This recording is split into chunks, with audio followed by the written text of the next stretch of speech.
우리도 막 다른 유튜브 보면은 한 화면만 나오잖아요. 네. 이쪽 인글도 나오고 이쪽 인글도 그래서 나오고. 저도 벌써 거 했었잖아요 네. 저번에. 아주 힘들어요. 아, 힘들어요? 네, 힘들어요. 아 그래? 고도 얘기들 이렇게 하는 거예요? 네. 안녕. 네 여러분 안녕하십니까. 안녕하세요. 원래 유튜브 스타트는 이렇게 해야 되는 거죠. 아, 알려줬어야죠. 네 여러분 안녕하십니까. 안녕하세요. 안녕하세요. 네. 오늘은 또 이제 많은 사람들과 함께 청프리톡을 찍게 되었는데 오늘은 또 이제 기사가 아니라 다른 주제를 갖고 와봤는데요. 오늘 이제 또 이 청프리톡을 이끌어 주실 우리 사회자. 사회자. 네. 네 사회자입니다. 되게 청프리톡이 오랜만인데요. 네. 한번 오늘 주제를 가지고 한번 이야기를 나눠보도록 하겠습니다. 네, 오늘 주제는 지난주에 청소년 쉼터가 30주년이 됐어요.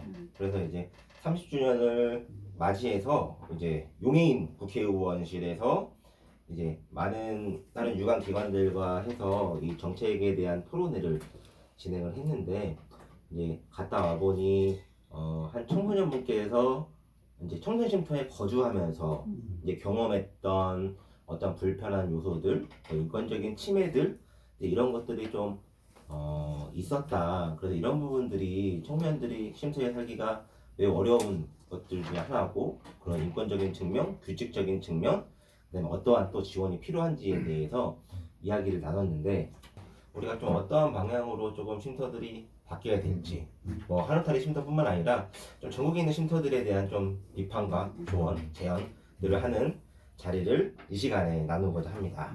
그래서 이제 첫 번째 주제는 이제 청소년들이 쉼터에 왔을 때 인권적인 측면에서 침해를 받는 경우가 굉장히 많이 있어요. 이제 청소년 쉼터에 입소를 하게 되면 저희도 이제 인테이크라는 걸 받고 아이들 상황이라든지 이런 것들을 파악을 해보는데 이제 어떤 쉼터를 갔더니 그런 인권적인 요소들이 전혀 반영이 되지 않는 질문들을 많이 받게 된다라고 하는 것들을 좀 많이 볼 수가 있는데 여기서 이 청소년분은 이제 이렇게 얘기를 했거든요. 한 번은 쉼터에 들어갔는데 작성하라고 건네준 서류가 엄청 민감한 질문들이 막 있었습니다. 그 설문지는 상담사가 작성하는 건데 귀찮으니까 저에게 쓰라고 던져준 거였습니다.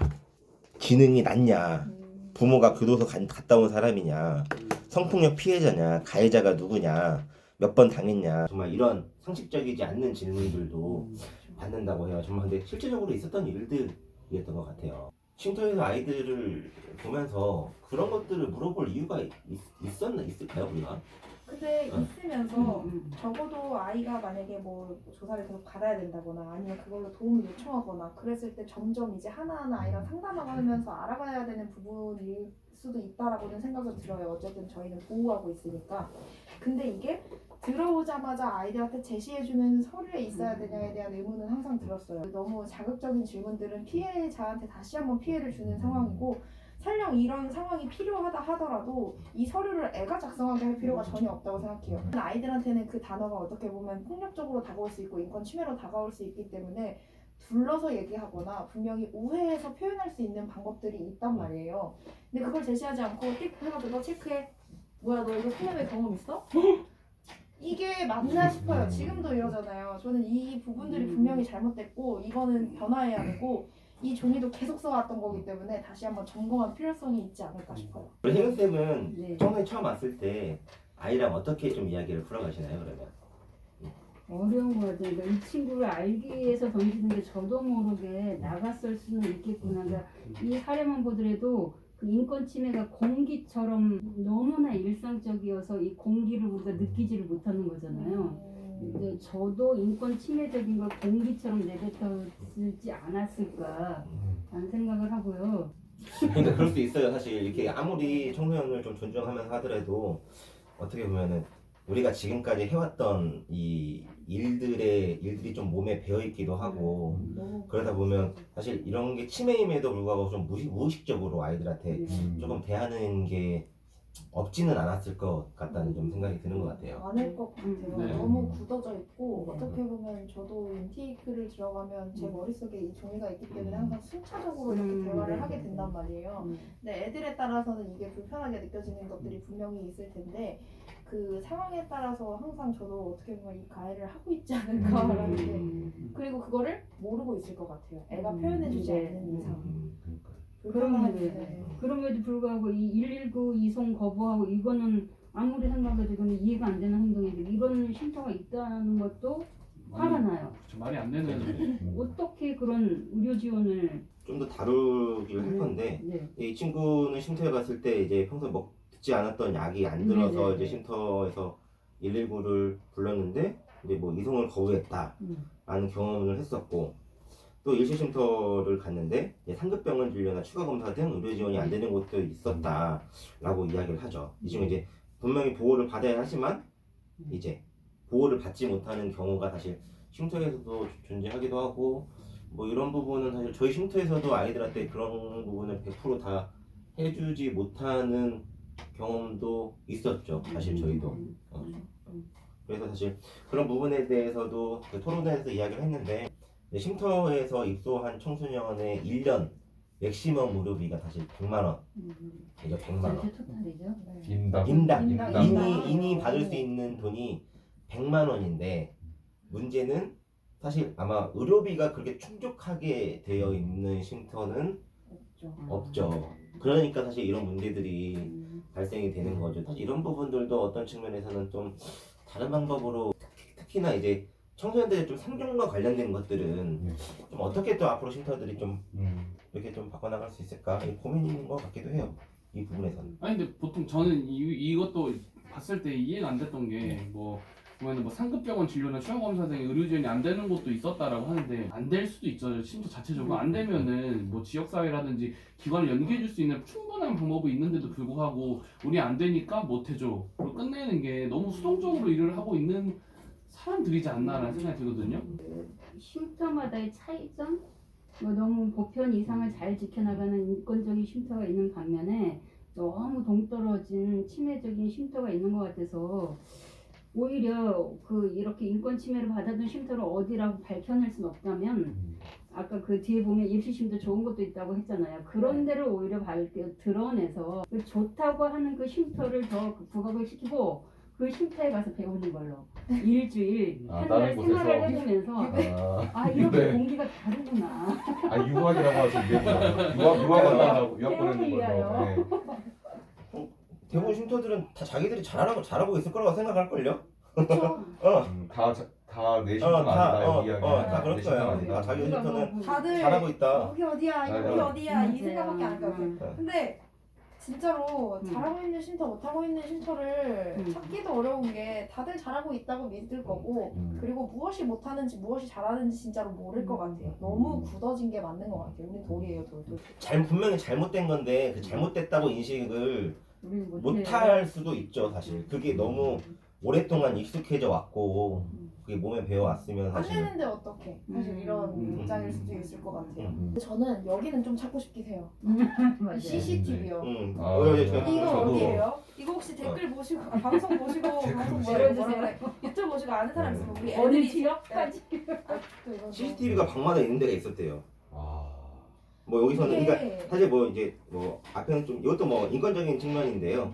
그래서 이제 뭐 사실 뭐 청소년 입장에서 가장 많이 얘기하는 부분이 이 쉼터의 규칙. 쉼터에서 제일 변했으면 좋겠는 거 하나가 이 규칙이에요. 사실 저희는 일시 쉼터에 있다 보니까 다른 이제 조금 더 오래 있을 수 있는 쉼터보다는 아이들을 더 많은 또 새로운 친구들을 계속 봐오는 입장이잖아요.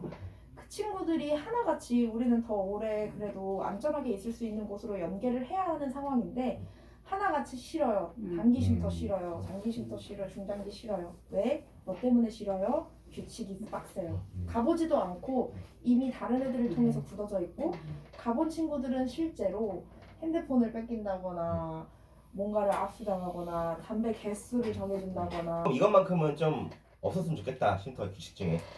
남현쌤부터 쭉 들어가면서 계속 해볼까요? 남편생 저는 뭐 너무 많지만 대표적으로 일단은 핸드폰 걷는 거. 핸드폰 걷는 거. 네, 핸드폰 걷는 게 일단은 우선적으로 좀 없어져야 되지 않나 생각을 해봅니다.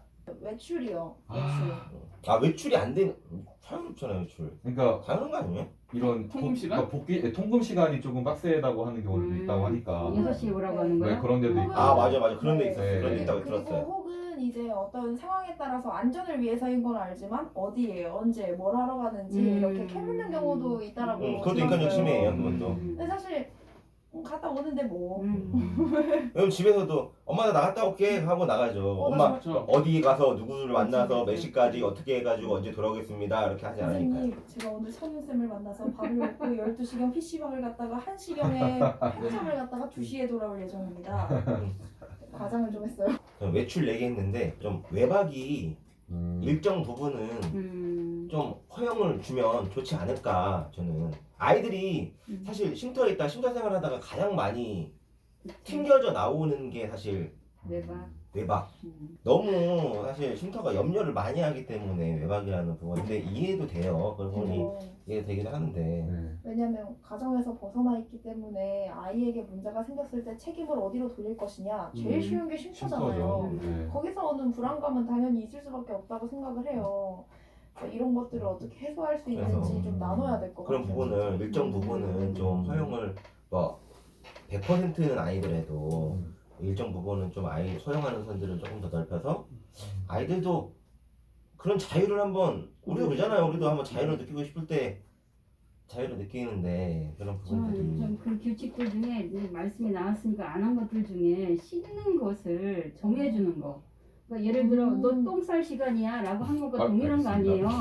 선생님 똥이 안 나오면 어떡합니까? 그거 여기 분명히 나와요. 네. 샤워 시간 이렇게 샤워 있잖아. 시간 몇 번에 몇 문제 몇 확인해요. 번 했는지 네. 모르겠나. 그러니까 본인들이 나갈 때 물론 이제 우리가 답답하고 더럽기도 하고 공동체니까 위생도 생각을 해야 되는데 과도하게 그쵸. 지금 오늘 씻었냐 안 씻었냐라고 체킹하는 것 자체가 참 작은 것에 집중하게 만든다 생각이 들어요. 네. 그 예전에 입소했던 친구들 몇몇한테 들었던 건데 취침 시간 정해주는 거. 네, 그러니까. 그러니까 뭐 네. 무조건 이때는 자라 하면서 그때 그 시간에는 무조건 이제 방에 누워서 불을 끄게 하는데 근데 대신 핸드폰이 없잖아요. 네. 그러면 그냥 이렇게 가만히 이렇게 있어야 돼요. 양세야죠. 네. 이렇게 있어야 되는 거예요. 사실 온전히 내 시간을 갖는 게 네. 사실은 친구들도 만날 때도 있지만 누구를 만나고 회사 알바 뭐 이런 사회생활도 있지만 누워서 나 혼자 내가 하고 싶은 걸 하는 시간도 분명히 그렇죠. 주어줘야 되는데 아, 전 그거 이게 그 언제부턴가 뭐 중장기는 뭐 그럴 수도 있다고 하는데 단기 쉼터들 특히 단기 쉼터들 잘 들어야 돼요. 아니 단기 쉼터를 입수할 때 인터뷰하고 면접 보는 쉼터들이 있어요. 맞아요. 네, 있어요. 면접. 네. 면접. 저는 그거 이해하는지 왜 하는지 이해가 안 되거든요. 좀 댓글 좀 한 번만 남겨줘 보세요. 남들하게 납득하게. 저- 네. 저희가 가본 적이 없기 때문에 궁금한 건 사실이에요. 면접이 저도. 어떻게 보면 받으래와 안 받으래를 거르려는 목적이기도 하잖아요. 그 기준이라던가 아니면 어떤 대상이 수용이 가능하고 어떤 대상이 수용이 불가능한지 궁금하기도 하네요.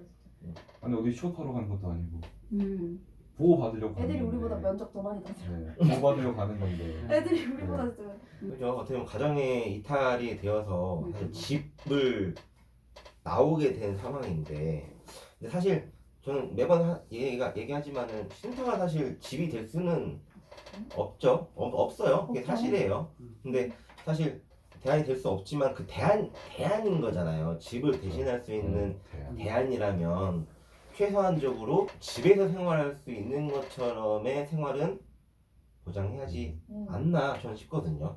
저는 한 번씩 그래서 애들 방에서 한 번 자보거든요. 그러면 한번 불편한 건 없나? 근데 불편해요 사실 집에서 지내는 것보다. 당연하죠. 그래서 한번 내가 청소년이라고 하는 입장에서 한번 우리 쉼터를 봐봐야 되지 않나. 저는 어떤 생각을 했었냐면은 이거 여건만 되면 식사 시간도 자유롭게 해야 되지 않나 나는. 먹고 싶을 때. 그렇죠. 왜냐면 우리는 집에서 내가 먹고 싶을 때 먹고 자고 싶을 때 그렇죠. 자고 네. 그런 자유로움이 있는데 사실 뭐 시설이라는 이유로 정해진 시간에 밥을 먹어야 된다 하면 이런 거는 한 번쯤 지침상 일시쉼터가 24시간 내에서 7일보라고 하는 네. 내용들이 담아 있어서 이제 일시쉼터들이 짧게 이용하는 청소년들이 굉장히 많이 있는데 사실 그 부분에 대해서도 사실 아이가 지금 그러잖아요. 아이가 갈 곳이 없고 하는데 어떻게 기간이 됐다고 아이를 내보낼 수 있나. 친구의 이야기를 들었었는데 태풍이 오는 비가 무지 쏟아지던 어느 밤 네. 기간이 만료됐다는 이유로 내보냈는데 그런 날에. 손에 가득 침이 있는데 이 상태로 아이가 나온 거죠. 기간이 다 돼서. 하루만 더 있게 좀 쓰면 안 됐나? 저는 그런 생각. 저희도 마찬가지죠. 저희 쉼터도 그런 부분들을 잘 한번 짚어봐야 될 필요성들이 있고 우리가 조금 잘못된 부분들을 좀 직시할 필요가 우리 스스로에게도 있고 좀 사실 모든 쉼터가 좀 이런 부분들을 한 번쯤은 생각해보고 변화를 해야 되지 않겠나 라고 하는 생각이 많이 들었습니다. 그래서 사실 거기서 이 청소년이 이 발표를 했을 때 뭐 그 현장에서는 사실 많은 청소년 쉼터의 관계자분들도 계셨고 수장님들도 계셨는데 그 토론했던 수장님께서는 그 현장에서 쉼터에서 일하는 종사자의 한 사람으로서 굉장히 미안하고 가슴 아프고 죄송하다라고 하는 사과를 사실 했거든요. 사실 이 당사자 입장에서 정말 좀 들어봐야 네. 우리의 이런 활동들이나 이런 것들을 좀 되돌아보지 않을까. 좀 이런 시간들이 좀 많이 있었으면 좋겠고요. 뭐 쉼터 자체에서도 우리도 마찬가지고 좀 이런 고민들을 자주 해야 우리가 앞으로 좀 나가야 할 좀 변화들이 있지 않을까 하거든요. 그래서 제목이 이거였어요. 어떻게? 보호책이 어떻게 변화해야 하는가. 사실 많은 정책적인 부분들도 있고 법적인 부분들도 있겠지만 사실 우리 스스로가 뭐부터 해야 좀 바꿀 수 있을까. 이 친구가 뒤에 3가지 요청한 거 있잖아요. 네. 첫째, 둘째, 셋째. 그 마지막으로 마무리하면서 그걸 한번 볼까요? 네. 네. 네. 세 가지가 있었어요. 어떻게 좀 당사자로서 어떻게 변화를 좀 했으면 좋은지가 우선 청소년 중심으로 고민해 주셨으면 좋겠다. 청소년이 안전하도록 실무자 활동가 혼자 생각하는 게 아니라 청소년이랑 대화해서 풀어나갔으면 좋겠다라고 하는 거죠. 굉장히 중요한 부분인 거죠. 네, 두 번째는 우리 사회는 미성년자이기 때문에 더 보호해야 한다 하면서 성인을 위한 제도나 서비스도 청소년이 이용할 수 없는 건 문제입니다. 미성년자라고 해서 아무것도 할 수 없게 하니까 더 위험하고요. 사실 미성년자여서 못하거나 미성숙한 건 아니잖아요. 50대가 된 아저씨도 아무것도 못하고 미성숙한 경우도 많잖아요. 세 번째는 이제 청소년을 위한 주거 지원과 더불어 청소년한테 긴급복지 지원 같이 일상생활 할 수 있도록 기본적인 지원이 돼야 합니다. 이 타이밍에서 저희 팬미 사업을 한번 소개를 해볼까요? 또 제가 또 안 할 수가 없죠. 자, 이거 박스 한번 들어주시고요. 저걸로 시작할게요. 자, 박스 한번 들어주시고요. 짜잔! 네. 일단은 사실은 뭐를 줄 수 있느냐를 제일 먼저 해야 우리 친구들이 관심을 제일 가질 수 있단 말이에요. 사실 저희는 독립생활청소년 돌봄 사업의 일환으로 팹넷이라는 거를 운영을 하고 있습니다. 여기 말한 것처럼 아이가 세 번째 주거 지원과 더불어 긴급복지 지원 이런 게 필요하고 적어도 생필품 교통비는 쓸 수 있어야 된다. 사실 최소한의 생활이 되려면 의식주가 제일 중요하잖아요. 그런 부분들을 저희가 직접 찾아가서 이런 것들 때문에 쉼터에 오고 싶지 않은데 나 혼자 살고 있어요. 혹은 청소년 친구들이랑 살고 있어요 하는 친구들 저희가 직접 찾아가서 어떤 도움을 줄 수 있는지 나누고 그에 맞는 도움을 직접 하고 있습니다. 그래서 이번 주에도 많은 아이들을 만나왔고 또 새로운 친구들이 도움을 요청해서 맛있는 음식이랑 뭐 반찬이랑 선물과 함께 찾아갔었습니다. 우리 남천쌤도 한번 설명해 주시고 제가 안 한 거 위주로. 좀 다 하신 거 아니에요? 아니에요. 우린 계속 할 수 있어요. 다 돌려서 다 할 수 있어요. 네. 좋네요. 또 뭐 단순히 뭐 생필품이라든지 먹거리라든지 그런 것뿐만이 아니라 뭐 그거 말고도 뭐 일단은 뭐 전문적인 상담을 원한다면은 뭐 전문 상담이라든지 아니면은 뭐 의료 같은 것도 이제 연계해가지고 해줄 수 있는 부분도 있고 그것뿐만이 아니라 뭐 친구의 상황에 따라서 뭐 다른 뭐 월세라든지 뭐 그러한 다른 부분들도 해줄 수 있는 부분이 또 있기 때문에 그래서 그런 거에 대해서 너무 고민하거나 걱정하지 말고 일단은 연락해서 선생님들이랑 만나서 얘기해보는 것부터가 중요한 것 같아요. 안 될 것 같은 부분이 될 수도 있고 그렇기 때문에 혼자서 고민하지 말고 뭐 작은 고민이라도 있으면은 먼저 얘기를 해서 같이 나눠보는 게 가장 중요할 것 같아서 앞에서 말씀하신 것처럼 그런 일이 있으면 언제든지 얘기하면은 시간이 안 돼도 우리가 맞춰서 갈 수 있으니까요. 그런 건 너무 고민하지 말고 편하게 연락 주세요. 자 여러분 잘 들으셨죠? 저희가 또 이렇게 준비된 게 많이 있으니까 부담 가지지 마시고 고민하지 마시고 한울타리, 페이스북, 인스타그램 혹은 유튜브 댓글도 있으니까 네, 부담 가지지 마시고 연락 주시면 되겠습니다. 알겠죠 청소년들? 안녕. 제가 갑자기 말을 걸어서 정확하게 얘기를 전달 못한 바가 있는 것 같아요. 우리 부장님께서 한 번 더 정리를 해주시겠습니다. 정리요? 우리 팸넷 사업. 아 팸넷 사업. 전화 주세요. 네, 그래서 사실 오늘 좀 당사자 관점에서 좀 청소년 쉼터가 어떻게 좀 변해야 되는지 같이 이야기도 나누고 좀 쉼터들이 좀 바뀌었으면 좋겠다라고 하는 바람들을 조금 담아봤습니다. 그래서 가장 중요한 거는 청소년 입장에서 한 번만 더 생각해 보자가 아닐까. 당사자 중심의 사업들 쉼터가 됐으면 좋겠습니다. 자, 오늘 여기까지. 저희부터 변해야 될 것 같네요. 네. 네. 그럼 또 여러분 다음에 다시 뵙겠습니다.